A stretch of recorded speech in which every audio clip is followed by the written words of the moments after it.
Howdy ArtyAliens, and welcome back to Drawing Stuff with Paul Yateman. If you are new here, welcome. Now whack on that subscribe button. If not, nice to see you again. Today I will show you how to draw a human skull. I'm concentrating on shading today, though I did try to get the shape close to reality. Before the beginning, I marked the position of the eyes, cheekbones, skull, teeth and chin. I then used mostly memory to build up the shape of the skull. This means it is a little wonky. I tend to struggle with making the cheekbones the same shape, so I spend a little time trying to get the cheekbones matching, and the difference here is not too glaring at the end. One thing I am quite happy with in this drawing is the way the teeth section pops out and the shadows on the cheeks recede. I have noticed I seem to be drawing my teeth too small, more of what they would look like when they have gums on them, not lacking them like a skull would or should. Another thing I wanted to work on today was drawing out the sharp line on the jawbone.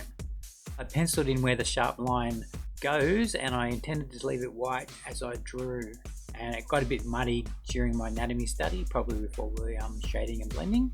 So towards the end I erased where the highlights go and then I fixed the shading.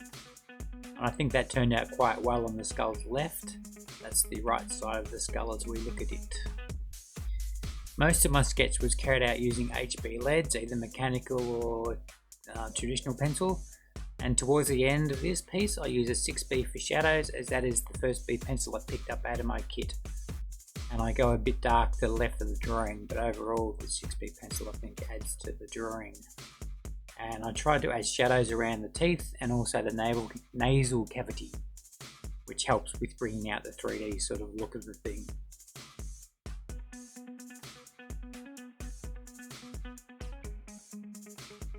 So when I was drawing this piece I wanted to not have it glaringly white everywhere, which is why I do a lot of shading in it and on the top.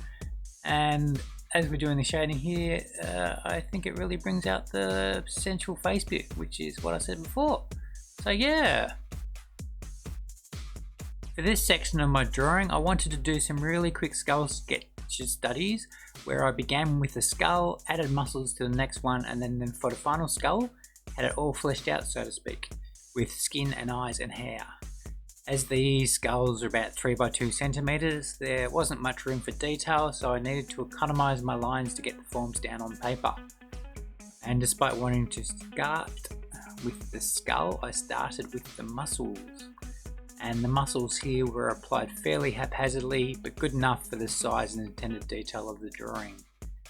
And the top head is more or less in my quick and nasty face sketch style, where the cheekbones are jutting out and the person looks a little bit deranged.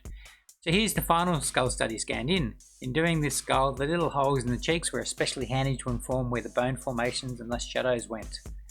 Overlaying a generic grid template I got off Google Images, we can see I need to make the skull case rounder, drop the eye sockets and work on the shapes of the cheekbones and chin. At least the eye shapes are fine now.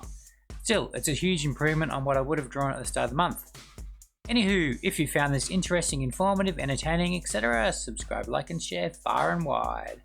Until next time, you have been watching Drawing Stuff with me, Paul Yateman. Ciao and take care.